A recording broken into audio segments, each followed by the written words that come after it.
Ryan Garcia's B sample has officially came back positive for the banned substance Ostarine, which was initially found in his system shortly after his fight with Devin Haney on 420. What is up, boxing fans? Welcome to my channel, Xicana Boxing, and if this is your time returning, welcome back to my channel. And if you haven't already subscribed, please subscribe. I'm starting perks by the end of the month. If anybody's interested in joining, starts at 99 cents a month. Just a little extra. You want to support some exclusive content and a lot of BTS stuff as well. Just putting that out there in case you guys want to take this relationship to the next level. But I'm not here to harass you. We're here to talk about Ryan Garcia, who, again, made waves after popping positive for a banned substance following his amazing performance and dominant performance over Devin Haney, where his signature left hook just made a home on Devin Haney to capture that victory on 420. And because of this dominant victory, a lot of people are taken aback by the fact that he popped positive for banned substance Ostarine, which it's basically something to help you retain mass. From what I read, it's something to help in recovery, something to where if you're, I'm guessing, doing a lot of cardio to lose the weight, you're not necessarily losing the muscle as well. But I am not knowledgeable on these things, so I would suggest doing your own Google search. And while Ryan Garcia did the same thing now that he did when it was initially found, from first just trolling and being, oh yeah, I love steroids, we're positive, baby, right? From being to that to just being like, yeah, you guys are setting me up and you guys are going to regret it. He also went on to say that he doesn't need money from boxing, which I agree. The kid has, made a platform for himself that does not require him to box anymore to make a good amount of money. But he did come on Twitter and say that it was our loss, it was boxing's loss, that they were trying to push him out through this false accusation he claims is, going against him. And according to an article by Jake Donovan from Ring TV, shout out Jake Donovan. If Jake Donovan said it, it's true. But yes, according to this article, sports medicine research and the Sport Medicine Research and Testing Laboratory conducted and confirmed the status of Ostarine in his system. And of course, one of Ryan Garcia's representatives was there to witness the unsealing of the envelope. Are B samples in envelopes, or is it like did you shot? He was there. But what does this necessarily mean for Ryan Garcia? Because let's remember that Ryan Garcia, initially after these findings came public, he was at Canelo versus Munguia weigh-in, and when we asked him about it, he said that, it was Victor Conte trying to set him up and the whole snack thing, and Devin Haney just was a sore loser, and then he did get a lot of fans riled up to go on Devin Haney's comments and, talk smack to him. But Ryan Garcia did get his team to request a B sample, and while the B sample did come back positive, I do want to say that the article by Jake Donovan also says that he had his own toxicologist submit a hair follicle test, and that the hair follicle test came back negative for long-term use. So while the A and B samples were positive for the banned substance of Ostarine being present in his body, before and after the Haney fight, it hasn't been in his system long enough to register in his hair follicles. So it hasn't been long-term use, like 6 months or more. And for this finding, he, again, he kind of went trolling again and was like, yeah, I love steroids. And then after that, he said, no, I'm being set up. And while Garcia has called this is a setup, there's been people and boxers who have very much came to his support. One of them being Shane Mosley, who started his own podcast.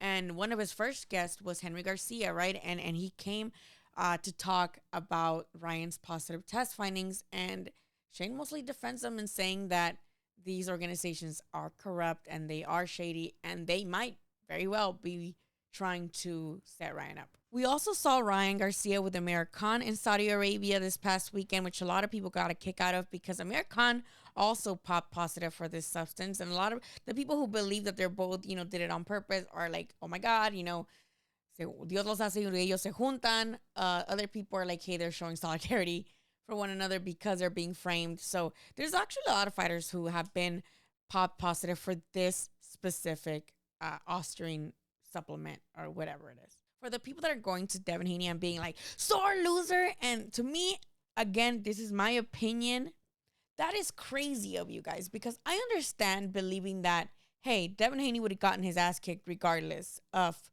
whether or not Ryan Garcia was on the Ostarine because that left hook was the main factor of his loss. But regardless of that, I think it is unfair to be mad at Devin Haney for being like, yeah, he popped positive. Like, I would like to have something done about it, especially because he had never lost in this manner before. He had never been just completely outclassed. And I think, just to be completely honest, if I were a fighter, I would be like, yeah, can we either do it again or no? Like, I'm not gonna let a guy who was pop positive or something just get off the hook like that. And for everybody pretending that they would, y'all are lying. And while the commission usually issues no contest, I believe it's Devin Haney's team that's like, no, we want him to have like a loss on his record. And that, I don't think they're going to do that because while Ryan Garcia, did cheat in the way that theirs was in his system, whether he was aware of it or not, I'm not sure they would officially hand Garcia the loss via disqualification because of the banned substance. I think it would go to a no contest. But now it's waiting on how the commission handles this positive B finding. And again, to end just in my humble opinion, I do believe that, you have the right to create your, I don't want to say excuses because that sounds mean. You have the right to try to justify and validate Ryan Garcia's B sample with his or other justifications, whether it be tainted supplements, whether it be his team might be giving him something, whether it be he's smoking that salsa, right? And it's, you never know, if someone's giving you a puff of that salsa, you might not even know, right? So a lot of people are saying it's that. Other people are saying, who cares? He just still beat Devin Haney, so it doesn't matter whether he had Ostarine or not because that left hook was going to put him down regardless. Other people are saying everybody's on the juice, so who cares? My personal opinion is where I think it's not great, where you guys, and I'm not saying everybody, but I do see a lot of hate towards Devin Haney for requesting some sort of resolution to this. And again, I don't understand it because I understand that Devin Haney doesn't have the best style for everyone. People just dislike that he is not much of an action fighter when it comes to trading, in the middle of the ring. But that doesn't mean that it's okay for someone to take the liberty of taking Ostarine. And we already know that Ryan Garcia was already okay with the advantage of coming over the weight limit, right? At first, we're like, oh, maybe it was mental health or he was just not in his great mental state. So maybe he didn't train enough to lose the pounds. But later he was like, oh, no, I was not going to lose the pounds. Why would I come in? Why would I come in weak is what it said. So Ryan Garcia already there is establishing that he is indeed looking for advantages. He is like, why would I come in at 140 when I don't have to and I can just pay? And this was his point too, where it's like, okay, well, if you guys are going to overturn my victory, then give me back my money. But the money was for the pounds, not for the Ostarine. And I feel like that kind of matters. That matters. It's two different things. I also understand that a lot of people don't like Devin Haney's because of his dad, right? Because it is Bill Haney who's kind of made a big spectacle of this whole thing. And he was the one saying that he was going to send Haney in there to, do what he had to do against Ryan. If he dies, he dies, right? So there's definitely that factor in, which, again, I just don't get how calling Devin Haney a crybaby and a sore loser in his comments has any validity when the kid just did what he was supposed to do and just train for a fight that he ended up losing, but he did still train. He was still doing things the right way. So for him to receive all this hate, to me, I don't understand. And if you are one of those people who are just constantly talking shit to Devin Haney in the comments, let me know why. Like I just want to understand where that's coming from because, again, it's okay to say, Devin Haney would have lost anyway.